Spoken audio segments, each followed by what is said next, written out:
Hi, I'm Bob Murray, and welcome to another edition of Delaware Valley Outdoors. You know, real popular fish on the Delaware Bay is weak fish, and I had the opportunity to go down this fall and do some weak fishing with Captain Dave Amos aboard the Southwind 2. Wound up to be a cold, windy, wet day, but we had some good action and a lot of good fun. Matter of fact, you'll see some friends of mine that were on other shows that went fishing with me. Hey, I think you'll have a good time.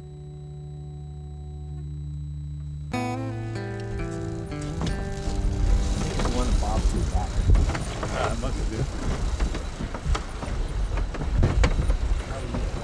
That might be a blue. That's water. Yeah. I think it is.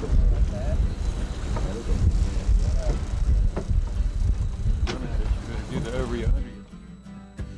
Let me throw this, dog. All right, look out. I'll bring it. Okay. There's a bluefish, weak fish. Hey, I'm Bob Murray, and welcome to this edition of Delaware Valley Outdoors. I'm down here with a bunch of good friends. Captain Dave Amos of Fortescue. Dave Amos. And Captain invited us down. I guess it was in August, and we just couldn't make it till now. But he still hasn't disappointed us with some good Delaware Bay fishing. Got some weak fish. We're gonna catch some blues maybe. We've lined some fish. God only knows what else we're gonna catch. Watch this, it's gonna be a good one. Captain, we're out here on the bay. We're not, about a mile and a half out of Fortescue, I guess? About a mile and a half, yeah, to the buoy. So we didn't have to go very far out here today. Tell me a little bit about the captain, how long you been captaining down here in Fortescue? Just 16 years. That's 16 years. What brought you to Fortescue? Well, I put a head boat here. That'll do it. Got to give me a dock with it, so I've been here ever since. That was back in 1982. And you're actually from our area, Bristol. Well, I lived up in Fairless Hills for Okay, 32 years. Yeah. So you're from our area and got you down here. It's a really interesting. Tell me a little bit about Fortescue down here. It's a really cute fishing village. It's a fishing village. We have about 30 charter boats and head boats, and there's no tap rooms or saloons there. It's a nice little town.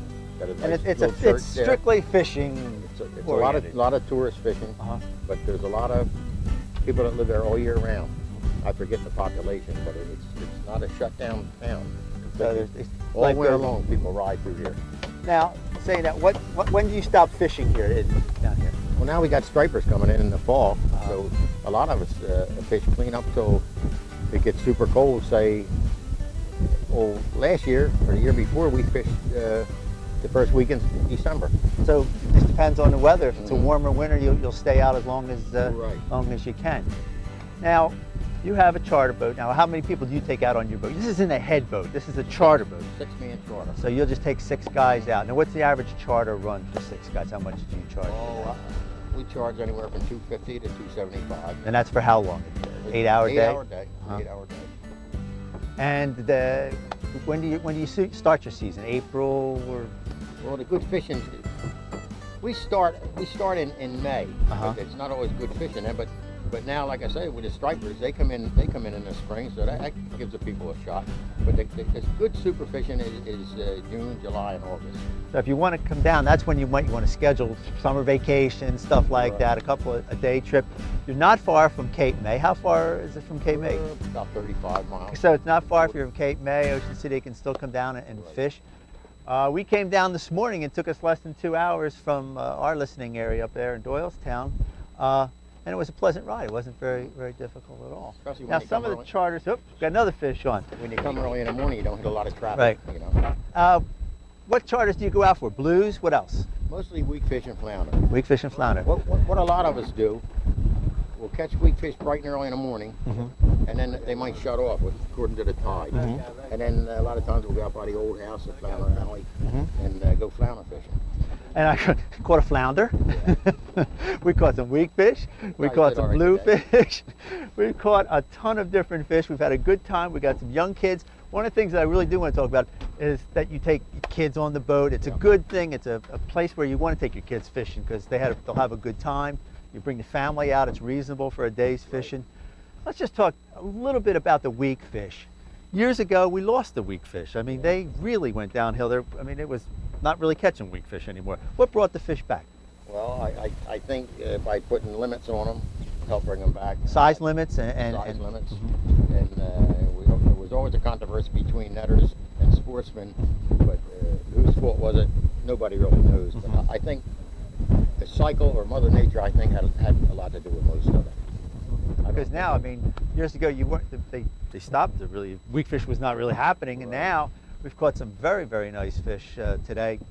Quality fish, very good looking, and they're beautiful looking fish. We had a beautiful summer, and then last year we had a beautiful summer, and I think by putting a size limit on it, and a bag catch limit. Now, what's the bag limit? What's the bag limit per guy? Weak fish have to be 14 inches, and we're allowed 14. Okay. Per man. Per man. Okay. And that's plenty. That's plenty. You figure if every one of us got 14 fish on this boat, what do you think? Yeah, that would be some. There we go. And another one comes This is in. a nice interview or what? And that's the kind of action that's happening. We've had a tough day today. Let's face it. Had a tough day getting started. Wind was up against us. We got a front coming through. Not unlike most of the shows that we've done this year. We're beautiful yesterday. You guys were out here. It was hot. It was gorgeous. Came down here. The temperatures dropped probably 20 degrees, but we're still catching fish. Yeah, we're still doing it. And we're going to load up that thing, and it's still possible. So if you have a chance, we're going to put the captain's number up. Call him. Come on down. There's still plenty of good fishing, and book a trip for next spring. Book a striper trip.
Been out most of the morning here now, and Chris seems to be the high hook here on the boat so far. Chris, what have you been doing that we haven't been doing? Not much. I've been using the same exact bait, fish just like me. Oh, okay. Well, now we have somebody catching a fish over there. It's a Croaker. little croaker. You caught some croakers. Okay, now you did something that we didn't do, and that's it. You switched to a little hook. How come you switched to a little hook? So that's what I was playing, littler fish. I couldn't catch them on the bigger weaky hook. So you went to a small little hook. Yeah. And you're catching some of the croakers and some of the sea bass. Sea bass.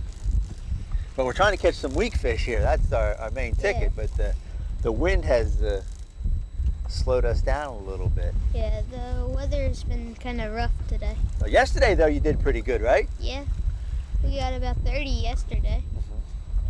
30 weak fish? Or? Altogether, weakies, blues, croakers.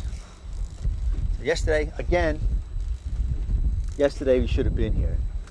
Today we're out here, and it's just, it's a tough day. But I think if the tide turns and gets us moving a little bit, I think we'll catch some more fish? Yeah. I think so. I think so. We're going to do it. As soon as this tide starts to turn. Chris, you had been on the show before with your antique lures and stuff like that. And we got this trip together because they were just killing the weak fish the other day. And we put it together. And we're out here trying to catch some fish. I know you did something kind of interesting. What'd you do with that rod behind you? Well, I've been fishing for smaller fish, these croakers and sea bass, and I live lined a croaker on there. The fish is alive swimming out there, and he's distressed because he's hooked. And that's what fish they feed opportunistically, like striped bass and big bluefish. What are you going to catch out there now? Hopefully a striped bass or a big bluefish, possibly a shark. I've got 30-pound test line on there and a wire leader, so I'm gunning for big game. Anything that something good. Now, what do you have on this rod here? This is a Fenwick lunker stick, and I'm fishing 20-pound test, which is what I like to use in the bay. It's light enough for smaller fish, and it's heavy enough if I run into something a little bigger. So you don't want to go to the 10-pound test. You want to jump it up a little bit. Right. Bigger fish. Right. Because you don't know. You never know what you run into out here. Right. I've seen sea turtles with a head this big out here. I've seen all kinds of stuff out here. So you never know what you're running into. Never what's going to hit that hook out there. Of course, we're trying to get some weak fish here. We did catch a couple, and hopefully, I guess again, like I said, the tide turns on us here a little bit and gets it moving. We might be able to catch something. I think the wind's really knocking us down here today, though. Yeah, I think so. Yeah, this has been it's just a tough day today. You never know out here. I know. We'll catch them. Could all turn around in another half hour. Another half hour would be chaos on this boat. Absolute chaos. A friend of mine who's been on the show before, Randy Spagnoli's down here with us because we're in Fortescue. And Randy was down here yesterday, and he gave me the worst phone call I could possibly get when he said, "We're killing them." That means the kiss of death when I show up on these things. Randy, how was yesterday's fishing though?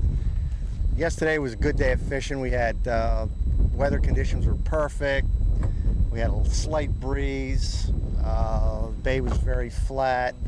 Fish were pretty cooperative. We had a good mix of weak fish.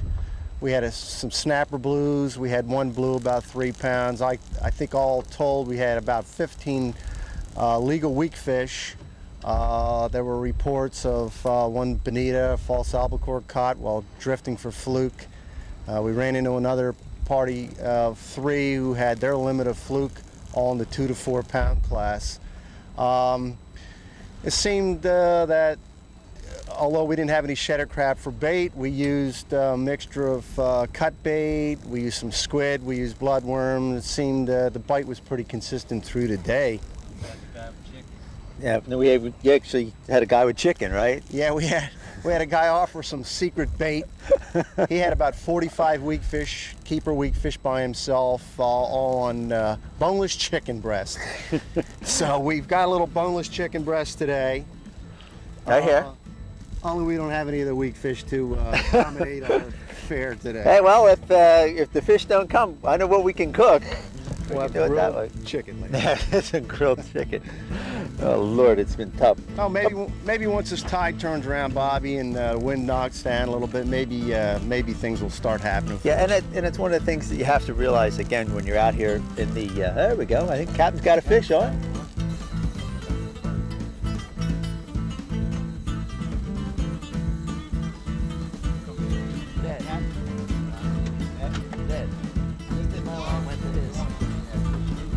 Get the net.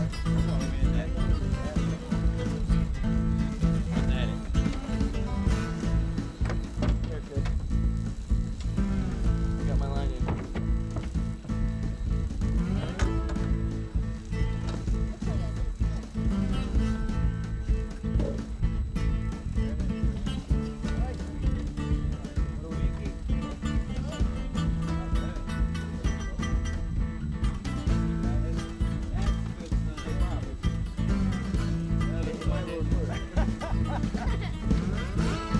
Pretty gipper.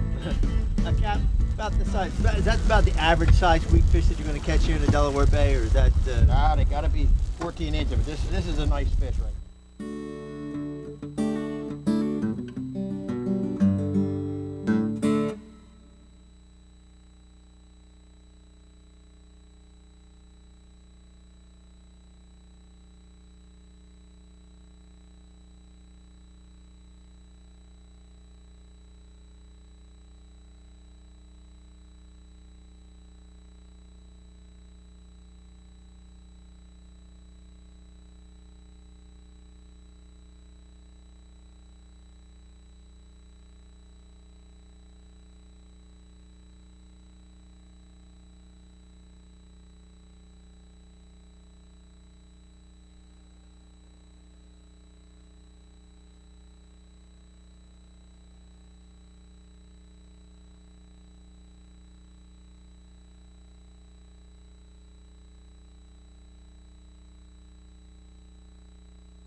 Okay, Mike Bobner is going to show us the trick of taking a shedder crab apart and showing us how to cut out for bait.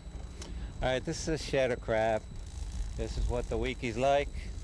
Sometimes the only bait that'll catch fish down here. One way to tell shedder crab is feel right in here. You should be able to press it in. You could break it off. You'll see that new shell in there. Uh-huh. Now these are live, right? This is a live crab. That's the only way you want to buy them. You don't want them frozen. You don't want them salted. You want them live. They could stay in your refrigerator dead for a day or two after they die, but after that, I wouldn't use them. This guy's growing a new claw back. He lost his claw somewhere. Oh yeah, look at that. And it's been chewed up a little bit. So, first thing you want to do is take off the claw. Take off both claws so you don't get bit. Open this up. Yeah, gotta remember, they still are alive. From underneath. There Pop you off go. that back. Don't throw this away. Pull this out, this new shell. That is your best bait on the whole crab. That's It's called soft. the shedder back, is that what it is? Yeah, that's a shedder back. And then you cut this up into 4 or 5 pieces. And then with the rest of the crab, you can either cut these legs off or leave them on. Cut it in half and just section it right in between the legs. When you go to hook it right through where that leg was attached. It'll stay So you on put your for hook you. right up through there, Yes. and then come out here, and then that's it? That's it. You get that. I like it with a strip of squid on there, and sometimes with the squid, this squid doesn't have the backing on it, but sometimes with the squid, I'll get the squid cut in little strips, pull that brown skin down, let that hang off. That'll like double your bait and increase the action in the current. And that works good too. If you can catch a spot, that's one of the best baits for weak fish too. It's a little fish, looks like a croaker, but has a spot on it. And you fillet that and cut it in strips. They love it. And use that versus the squid strips instead, then, right? Yeah, we seen a guy yesterday catching weak fish on chicken. He must have caught 40 fish, one after another. So we bought chicken today, and we're not catching nothing. But the one good thing about the chicken versus the shedder crab is you don't have to wait for the chicken to shed. That's it. It's pretty much right there. But these and fish. again, you just cut that up into strips or hunks or cubes or what? Anyway, I don't know, to tell you the truth. Just a little piece. He said he was catching them in any way, shape, or form on that chicken. That's pretty much it. Okay, well there you go. There's the ticket to catching weak fish and a variety of other fish that are out here because we're catching the bass and the croakers and everything else. But if you can get that shredder, now we had a hard time catching shredder. The Tackle Box is sponsored by Durstein Baits, locally made, locally tested. Okay, Cap, we're in a Tackle Box section, and we're running just a basic rig. What do we have here? What do we usually fishing today? A nice long leader hook, which is good. Which is good. How Nice far and- lead? nice How big and of a plain. leader? You recommend? 24 inches to 20 36 inches is Okay. good. And what And- kind of pound test we got on here? I don't know how long that, what that is. I'd say it's 30 anyway, 30 pound 20 or test. 30. So you think a 30 pound test leader? Right, and right here is a good idea with a slider dipsy. Because the fish bites it and it's right through it. This won't restrict it. Okay, so Follow the me? fish doesn't really feel the weight. He starts pulling away. Right, which is great for stripers and drumfish. There's no restriction because they just nibble and they feel something to hold them back. They'll let it just go. drop it down. And we're using about 2.5 ounces, probably ounce and a half, depending on the weather. We probably had to go a little heavier today. And I see you got a bead right here too, so that the sinker doesn't smack into the swivel and cut the line at the knot too. Right. There's a regular fish finder rig that goes on there. It's on my pool. It's in the water, and it does the same exact thing, but it's got the dipsy holder on it. Okay. Here it is, right here. Say. Okay. Say. And it's just a slider then. Yeah. They call it a fish finder, but that works good, and I'm using that all the time now.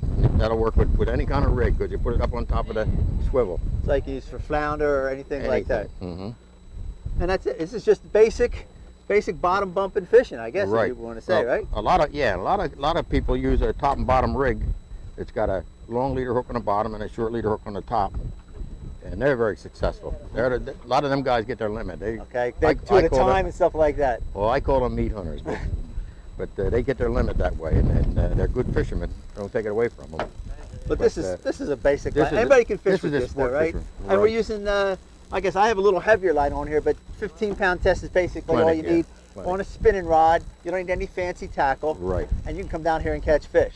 And a lot of people use a floater on a hook down here. Same leader, but it's a floater. It looks like a bucktail, but it's got instead of lead where it's painted pretty, it's a piece of wood or a piece of cork. And that just keeps it from floating up. Keeps it up off the bottom a little bit, and they're very successful. And that's just so the crabs Mhm. don't get it and the fish will come Well, off. I don't know what it is, but a lot of people catch a lot of fish with them. They swear by them. There it is. A real simple method of catching some great fish. So, good.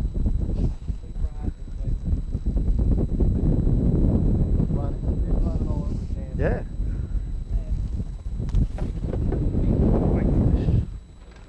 Okay, we got him. Now, I caught that on a strip of flounder and a strip of chicken.